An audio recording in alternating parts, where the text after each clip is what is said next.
So what I thought I would do here is, you'll notice that as I go through kind of talking about this with you, there'll be pages that look very similar to what I'm presenting on the board there.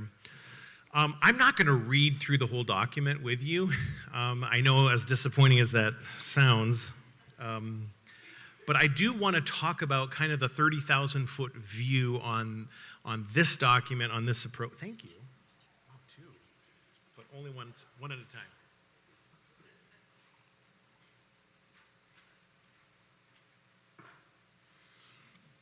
Yeah, and the rationale kind of behind it, in our experience of operating online school for 4 years, we've identified ways that you can help facilitate your students, your kids, I guess, they're your students, our kids, to be successful in online learning, okay? And so the first page, if you look over there, you can see that we're going to talk about the vocabulary, because I want to establish the vocab for you guys so that you are not feeling confused when I say something like core values or student success profile or anything like that. So the core values that we have outlined in this document are essential beliefs that we have, and they're principles that are guiding how we're going to approach teaching, and they're going to guide also the expectations that we have of your kiddos. These core values are gonna shape the goals that we have. They're gonna have a major influence on the way we approach education, and they're gonna help form the foundation of cultural identity for students here at Aspire Academy. And they're gonna, most importantly, they're gonna provide a consistent guiding force for the way that we approach everything. So those are our core values. And you'll see those, there's 5 of them outlined through the document. The student success profile, and I feel like if you can give something an acronym, it makes it just that much more important. So that's the SSP. And the student success profile is an assessment document, essentially, that is designed to, as comprehensively as we can, assess the degree, and this is important, the degree to which a student at Aspire Academy is meeting the necessary expectations to be successful in online education, okay? Because it's not the same. Being successful in online education is not the same as being successful in person. You can be successful in both, but you employ a different set of skills, okay? Then we have the SSP goal. So we're just diving into this acronym here, okay? And the SSP goal, or the Student Success Profile goal, represents a target score that we want students to be aiming to achieve, because if they're able to achieve these target scores, then it's going to show that they've moved beyond just barely meeting the metrics for successful online school. So, they've built proficiency beyond barely scraping by. And then we have also the school-wide success profile averages. So we actually want to share with you guys where we are as an entire group. So we don't want to just, share where your students are with you, but we want to share collectively where Aspire Academy is, and share that with you so you can understand where we are as an institution in helping our students, be successful. So that will be published online as well. And then the fun one here is the Excel.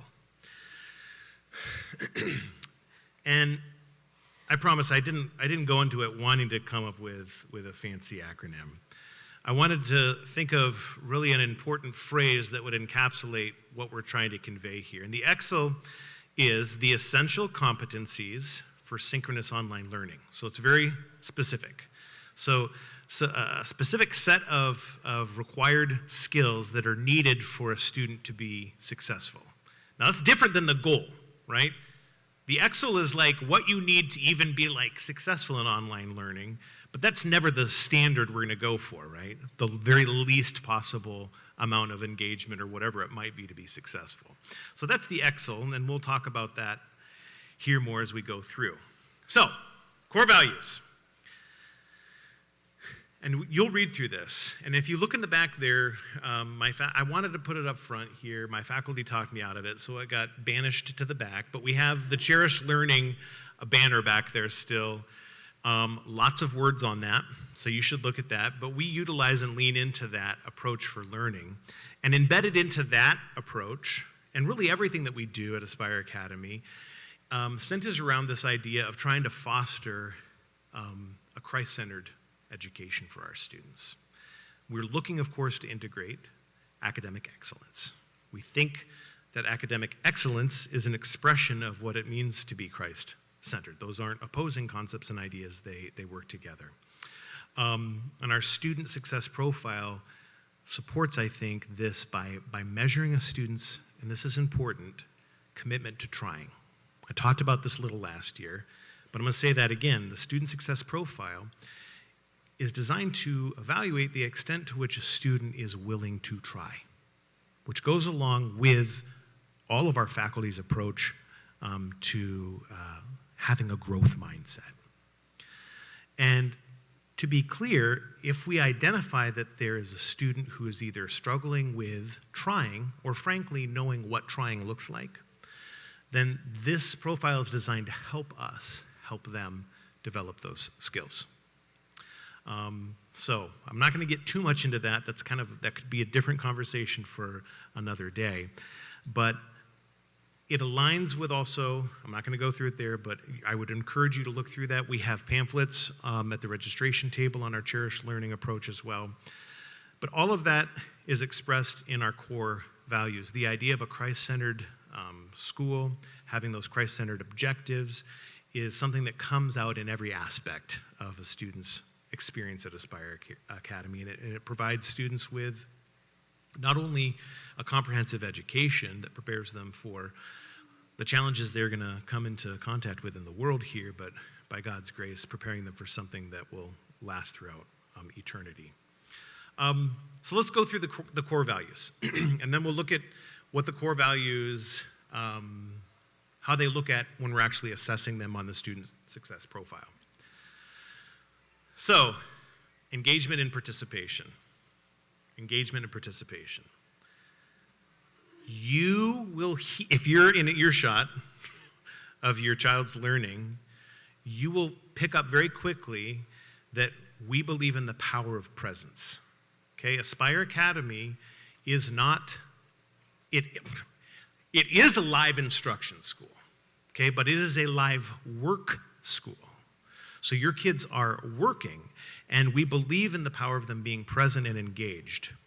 That means that active participation, and by the way, this is a document you should sit down and go through your students. You should go through it with your kids, okay? But active participation and engagement is not only required, because I can emphasize things that will make it sound as if I'm saying it's required to be at Aspire Academy, but really it's required only in the sense that by requiring it, the quality of their experience goes up, okay? So active participation and engagement are critical to their success. That's why it's required. And that means at the very basic level, we value camera usage during class time. Now, if there is a circumstance that you would like to speak to me or our school counselor who will be here tomorrow about, I understand that there are situations where a student is crippled by anxiety and feelings of being on camera, etc. If we can have a conversation about that and provide accommodations, then we're more than willing to have those conversations with you. But we value during instruction time having the camera on. That's one of the reasons we try to keep our enrollment low as well, because we're trying to build a sense of community in the classroom where students aren't just interacting with their teacher by listening, but also interacting with and talking with their classmates as well. Responsiveness to questions is very important as well. So we do a lot of formative assessments. And for those of you who aren't equipped with all of the education language, a formative assessment is like a short, quick quiz that's looking for immediate feedback. It's not like a big summative assessment, right? Like the end of a test, the end of a unit test or something like that. It's essentially a teacher's ability to understand the extent to which a student is engaged, understanding, or following what they're talking about. And if they're sending out these quick formative assessments, it might be a poll, right? It might be a live quiz, or might be, frankly, raising their hand to respond to it. Just even that is kind of a very simple formative assessment. But if students aren't responsive to types of questions, that's going to be a red flag. Because what does it mean? What does it essentially mean if a teacher's sending out a question and looking for a quick response and a student's never responding? What does that mean? Probably. What sorts of assumptions is a teacher going to arrive at if a student is not responding to questions? That they're not engaged, they're not listening, they're not really present in what's going on. Which leads into the next one: participation in discussions is valued. Interaction with content and peers and teachers, these are all essential to the experience of online learning at Aspire Academy. And right here at the very beginning, I just want to emphasize, we split into classes. Are these students or no? Okay, good. You're all set. Okay, good. I just didn't want to make sure you're missing out on that. All of these are essential to what Aspire is offering. And I think that that's important as well. So before we get into number 2, 3, 4, and 5, just understand that we're offering something unique. And part of this conversation is so necessary because, especially in high school, if you have high school kids who went through online learning in COVID, how many of you had high school kids that pivoted to online learning in COVID? So not a ton of you. Okay, some of you did. They may be coming, if they're coming to Aspire for the first time, they may be coming with some assumptions about what online learning looks like. Okay? And if their experience was what happened during COVID, there's a high probability that we're not replicating that experience. Okay? So that's just understand that this is kind of where this is coming from. So engagement and participation is not just required, it's necessary for a student to have a quality experience at Aspire Academy. So if you see a student's student success profile score is low in engagement, then you're going to want to talk to them about we'll be talking to them about ways to make sure that they're more engaged. Because again, that's going to increase the quality of their experience at Aspire and have an impact on the quality of their academic performance as well. Comes down to that too. Number 2, here. This is so huge. I've been, either myself, Mrs. Robinson, or Mrs. Cook, have been very intentional about sharing this information with you through the enrollment process. But if you have not yet identified a space in your home that you are setting aside for learning, I want to really encourage you to do that. It's anecdotal, but there's a lot of merit and value to our observations. Kids who practice essentially very transient participation, like Bible on the couch, math in the kitchen, social studies in the living room, science in the garage. I mean, unless there's a good reason to be in the garage for the science class. Really struggle. Really struggle. The flip side of that is there's no guarantee that if you set up a perfect little classroom for your kids in your room that's going to automatically mean that they're successful. It just sets them up to be successful because, once again, we're a live work program. It shouldn't surprise your child when the teacher says, get out your handwriting book. Please get out your science, your biology book. Please get out your whatever. And then you can imagine 15 minutes go by while everyone's looking for those resources, and now that's encroached on the experience of what we're trying to provide. So, if you have not yet gotten a little desk on Amazon, or cleared a space in an office or a room and made it special, and make sure that your child knows that this is a special space denoted and set aside for the specific purpose of learning, I want to ask you to make sure to do that. Because if they're constantly moving around, that's going to be reflected in their student success profile, and again, will probably be reflected in their academic performance.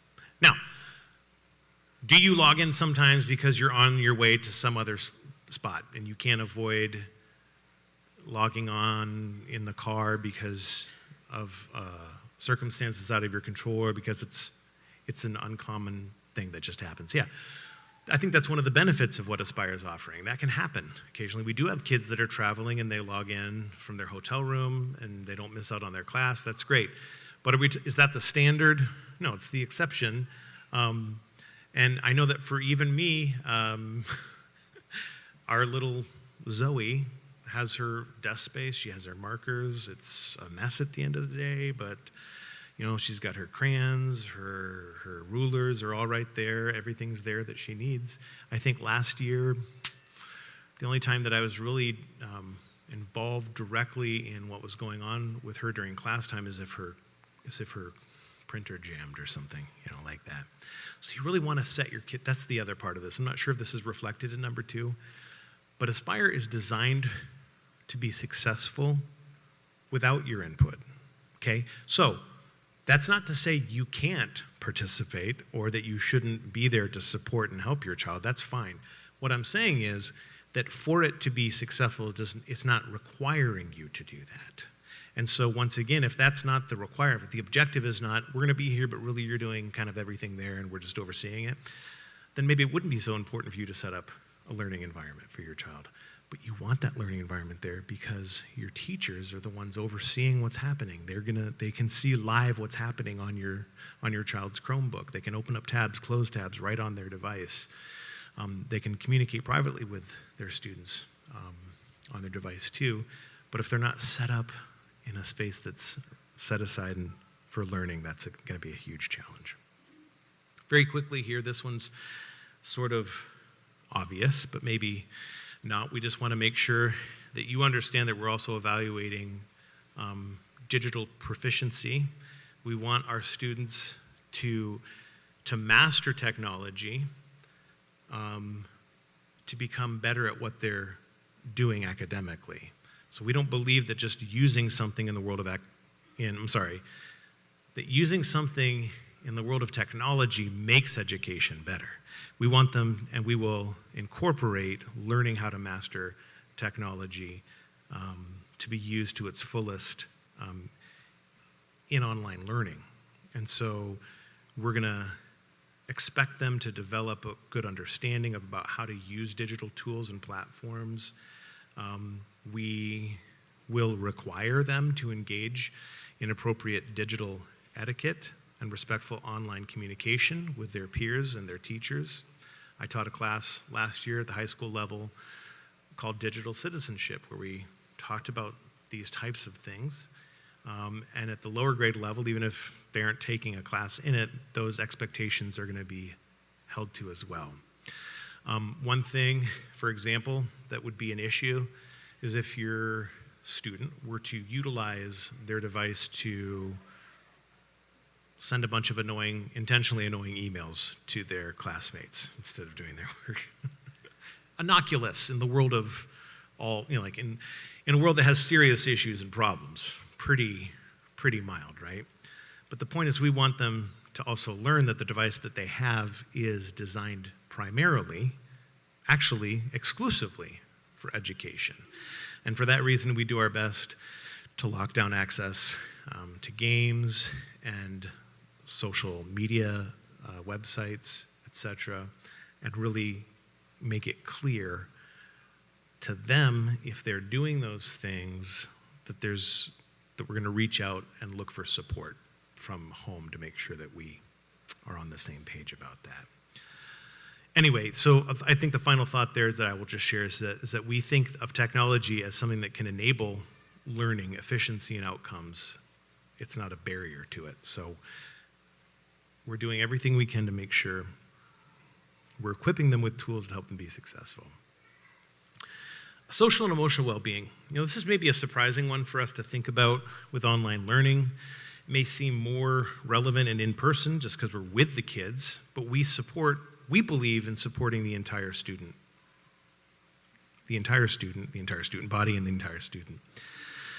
And so we are going to really look for opportunities to connect our kids with each other, give them opportunities for social interactions with each other, ones that are monitored as well, obviously, and also looking out for their emotional health. That's very key for us. We recognize that our kids are not learning in really necessarily very socially rich environments. They're from home. And maybe that's a good thing in a lot of ways, okay? But we want to do everything we can to create peer interactions and help foster positive relationships between students and teachers. We're going to make sure that students are learning how to manage the stress of learning in ways that are healthy. And that means obviously supporting them holistically. We want them to feel connected and respected and a part of our community. So once again, a lot of these you're seeing are kind of woven together. A kid who's disengaged with school, not participating, not raising their hand, their cameras aren't on, they're going to struggle with all of these other things. So there's meant to be a connection between all of them. We got Zoe coming in hot here with the t-shirt. Okay, there we go.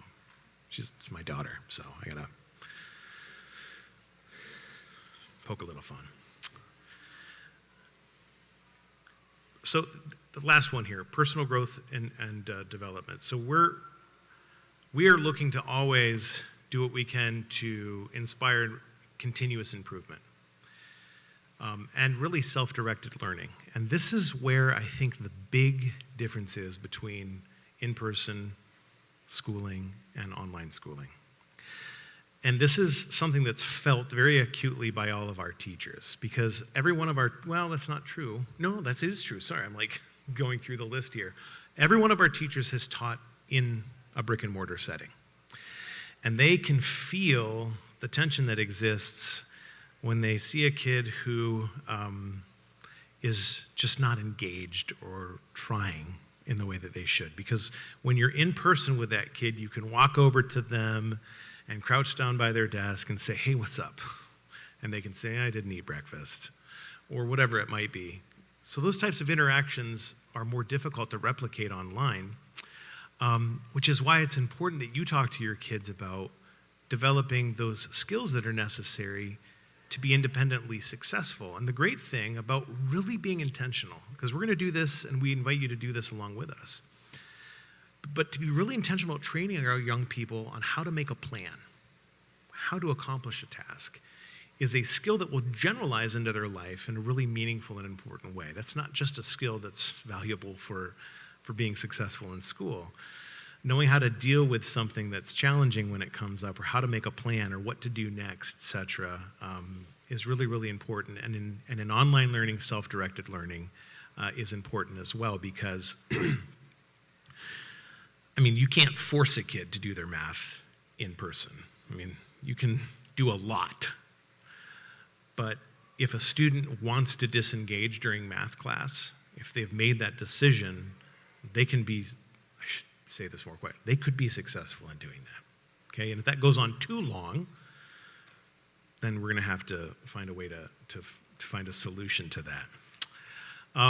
We also value helping students set their personal goals, reflect on progress. I know all of our teachers have a system of keeping track of what they're doing, where they are, what they need to do. We encourage students to be adaptable, encourage them to look at different ways of solving problems. Again, all part of the growth mindset approach. And we value, initiatives that indicate their interest in things that may go above and beyond what we're doing. I know a lot of our teachers, a student will come with an idea and they'll say, oh yeah, why don't you do something like that and come back and share it with the class. Oh, that's nice, that door shut. My ADD was really going off there. Like, did someone say something? What was that? So we value those things. We value problem solving. Again, still part of that growth mindset, right? When a kid is struggling, we're going to ask them, well, what can we do? What can we try? What sort of strategies can we employ? What tools do you have to use to be successful? Really, the aim here with personal growth and development is to empower our students to become lifelong problem solvers.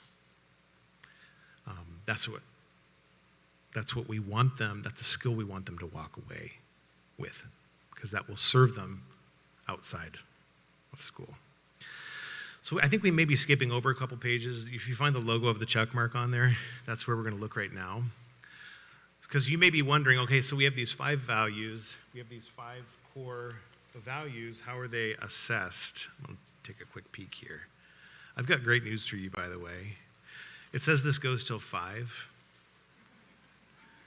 I want to promise you we're about 15 minutes from being done. What the kids are doing out with teachers, that's going to go on a little bit. But just in case, just want to give you a little boost of encouragement. Like, we're not going to be here for 2 more hours. We're going to be here for like 10 more minutes. So here we go. Because I saw some people doing the math. Like, oh, can I go read this in my room? Really what I want is to get through this and then ask you if you have any questions. Okay? So we can chat about it a little bit. So teachers are going to use this in collaboration with the administrative body too, to assess the student's acquisition of those essential competencies, the EXL, okay? And I'm going to show you some graphs later on. Some of you may have already kind of peeked ahead and looked at that and see where we're going with this. But the student success profile, what it does is it allows educators to look at the extent to which students have achieved these really important goals that are identified on the profile, and that is going to happen 4 times during the year. So kind of at the quarterly part, okay? If you look at this page here, you see that there, that's not, I recognize that you're not going to look at that on the screen and be like, oh yeah, I can read everything on that. But you're gonna get a report like this that will show how a student is scoring in each one of these 5 areas. You can see down there you got 1, 2, 3, 4, 5, right? Blue, white, blue, white, blue. Those 5 areas, those 5 core values, okay? And again, the comprehensive student report is going to outline where students are performing in each one of these areas, okay? And what that does is it produces a report for parents that looks like this, okay? Those 5 areas, see them along the bottom there? Camera usage. And this is, by the way, this is just for, is that blue dot on the screen? Yay. So engagement and participation. What are we evaluating in engagement and participation?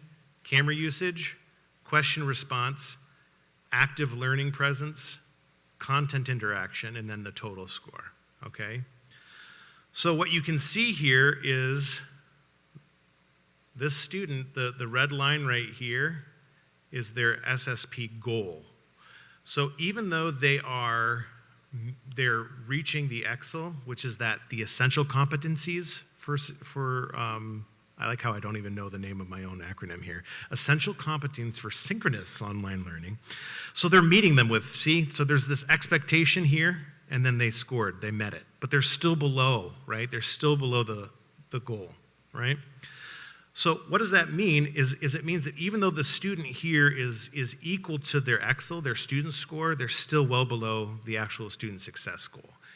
So why is that important to recognize? Because if I would take this score, or the teacher would take this score, and they would sit down and have a conversation with you, and they would say, Junior is barely meeting the metric to be successful with camera usage, barely meeting the metric to be successful, okay? So they've got some work to do. And what that does is it helps to create a narrative with parents about what are the actual things that on the surface seem to be non-academic that are actually impacting the academic experience for your kids at school.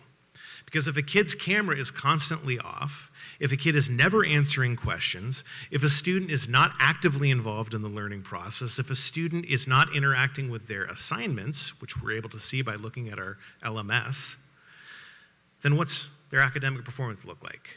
Statistically, not good, okay? So we don't want them to be barely meeting the EXL or meeting the EXL. We want them to be above that and actually be at the goal. So this student here is meeting it, but we would have a serious conversation with parents about, hey, here's some things we need to be doing to make sure they're doing better, okay? So and parents will get both this report right here on this page and this report here. This is just for engagement and participation, but you'll have a graph for each one of the 5 areas, okay? So, in conclusion, see, look, it's not 5 o'clock. This is important for us because we think that, well, I think, well, we all do. But my experience is that when we share with our stakeholders where we are collectively as an institution, it brings a lot of value to Aspire Academy. And so, whether it's good or bad, we're committing to share the aggregated data across our entire school with you guys so that you know how the student body at Aspire Academy is doing with engagement and participation, or the other area, the other 5 core values that we're assessing. And we'll share that with you on a link on our website, and that'll just be available to you. And the final thing that I'll share with you is this. I also devised a teacher evaluation that I'm going to use, that I'm going to be evaluating teachers on 4 times a year, so that when I go into their room and I observe them, if I see a bunch of kids in that room with their cameras off and the teacher isn't addressing it, then I'm also evaluating the extent to which a teacher is supporting the objectives that are outlined in the student success profile.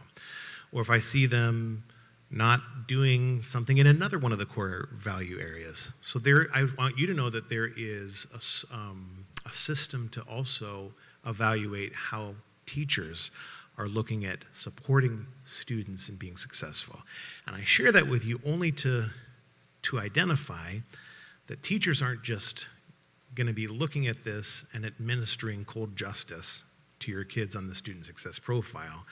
They're going to, first of all, our teachers, I'm biased, but I have the best teachers for sure in the Michigan Conference, but I think in the NAD, possibly in the universe. But, and they love their kids, like they love their kids. So they will not administer cold justice. They will be honest, and we'll have to agree right now that you're going to take that honesty sometimes with the knowledge that they love and care for your child, but with the understanding that they also see them differently than you do, which is good, okay? I'm a parent of a child in school, and I can hear things sometimes that are like, gulp. But it's good to know that there's someone who loves and cares about my child in a different way than me, but is partnering with me to make sure they're successful. With that said, the teachers are still being evaluated on the extent to which they're supporting your students being successful in meeting these objectives. So it's a comprehensive thing. Any questions that you have about that so far? Yes, Mr. Handy's, Dr. Handysides. What's the full scale? So like camera usage in your example, it says 5, but 5 to 10. Is everyone out of 10? Yeah, great question. So it's out of 10, however, they're weighted. They are weighted depending on how important so 10 points won't necessarily be 10 points. It might have a weight of like 1.37642, but not that. So that the goal should be attainable? Oh, absolutely. So the goal is not progressive. Like when they take math testing, every time they take it, the goal should increase so they get better and better and better. Yeah. But that's not the same for the semester.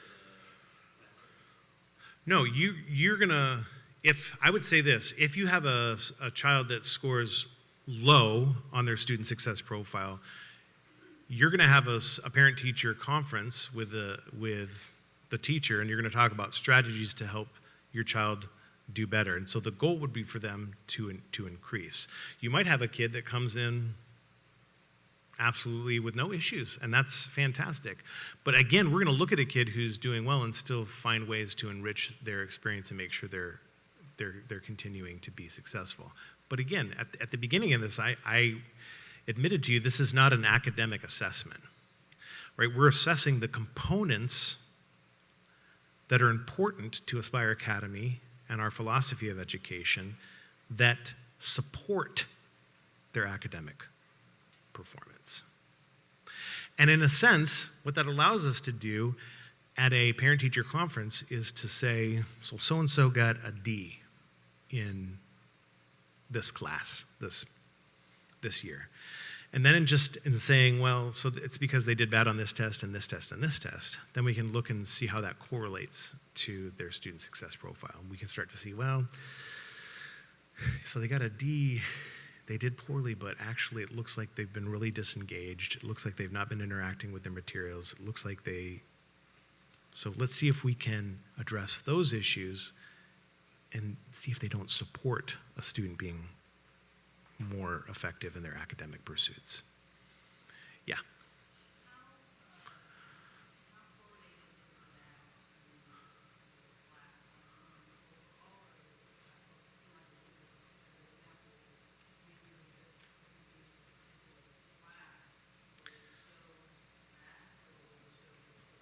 Yeah, it's an overall assessment. So these are going to be done by, elementary school, by the child's homeroom teacher. So it's their assessment of that child across their experience in that classroom. Yeah, so not just an individual class. Yes.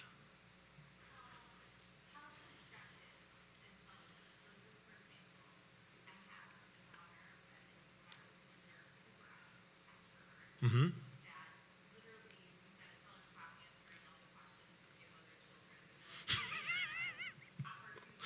Yeah.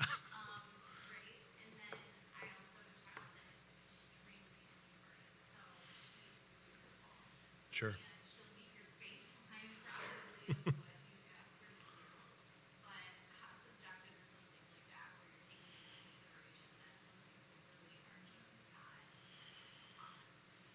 Right. So luckily, there are many ways that we assess engagement for Aspire. And we do have kids. We have kids that are very uncomfortable unmuting themselves and answering, but they can answer in a form, they can answer in a poll, they can respond directly, privately to the teacher.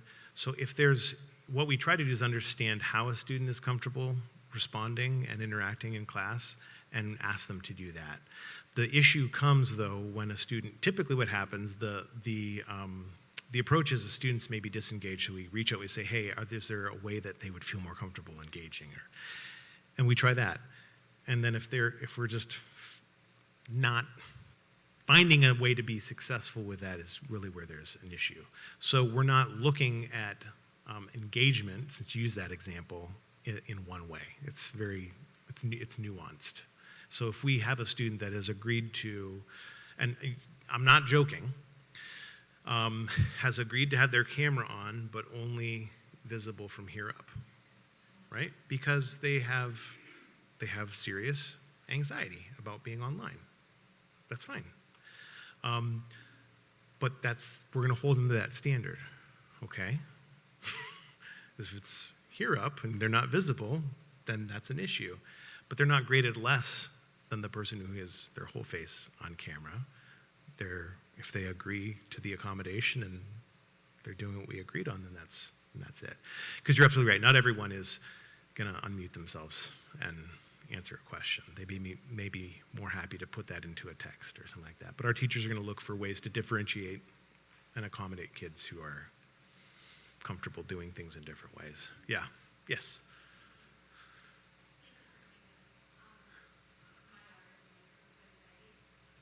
Yeah. Mm-hmm.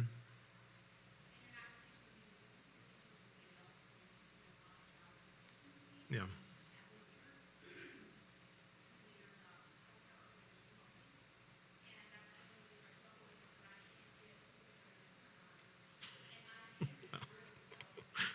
Yeah.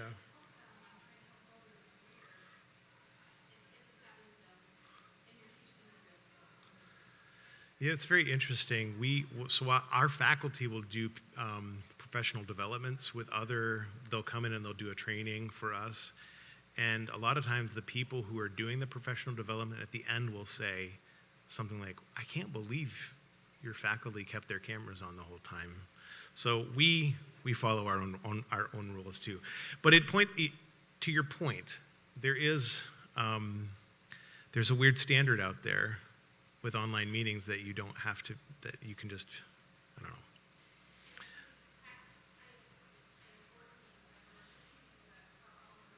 Yeah, that's life now. That's what it is, yeah.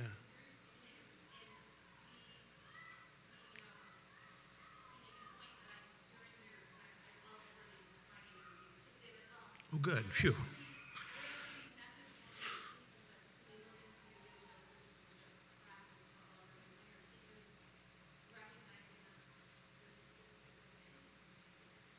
And it's important, Loma Linda, I teach for our grad school, we're all online, it's a full letter grade. So we have it in our syllabus, if your camera is not on, you will lose a letter grade. Like it's not, if you're signing up to be online and then you disengage, you're not attending class.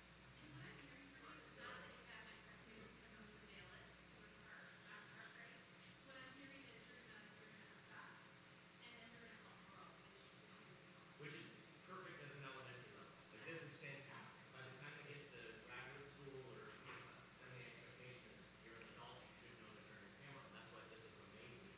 Now we're teaching first graders digital. Yeah, and we want to be upfront with parents about this because we don't want you to be shocked when we come and say, hey, your kid doesn't have their camera on.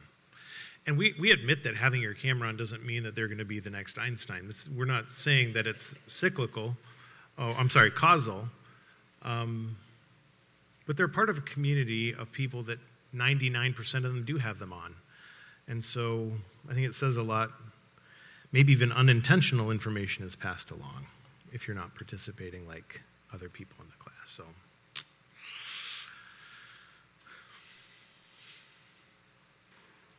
all right, you guys, we can stretch this till 5. Sorry. Oh, do you need the tickets? They're in one of the. They're in one of the clear plastic bins out there, and if you can't find them, you'll have to find a way to count how many there are. They said from like 4-ish, but were you head over there now? You can go over there now, yeah. Yeah, I would go now. Yep. All right.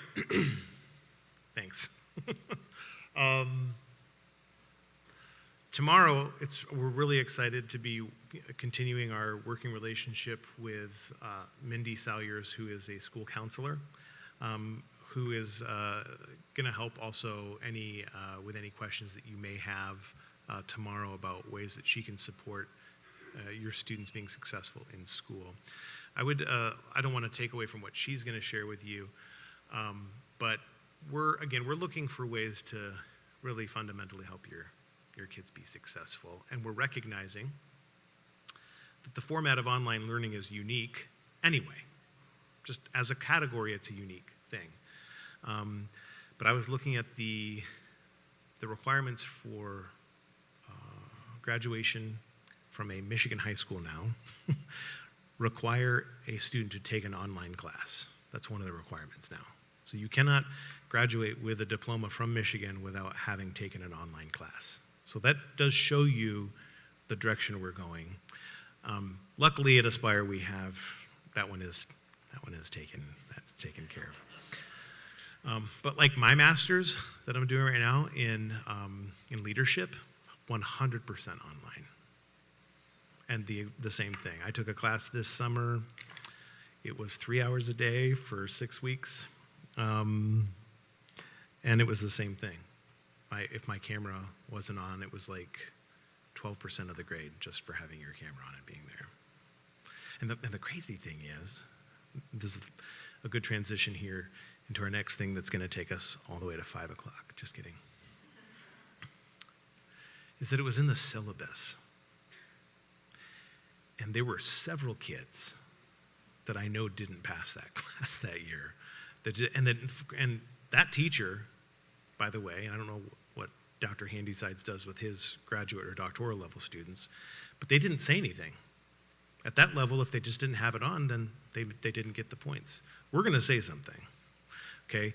But the expectation is there. That's a reality that your kids are going to have to to deal with at some point in their life, even away from Aspire. And the final thing I'll say about this is, if you have a student in high school, all of your high school teachers are going to provide your student with a syllabus for all of their classes. Please read them, and please sign them, and please don't miss any of those little things. The thing I always tell my students is that easy points to get are easy points to miss. Like, easy is easy. If it's easy to get them, it's easy to lose them. So we're not going to attach academic penalties for not having your camera on, but if a student is completely disengaged in 2 or 3 of their classes, then we are going to have a conversation about the fit. The fit.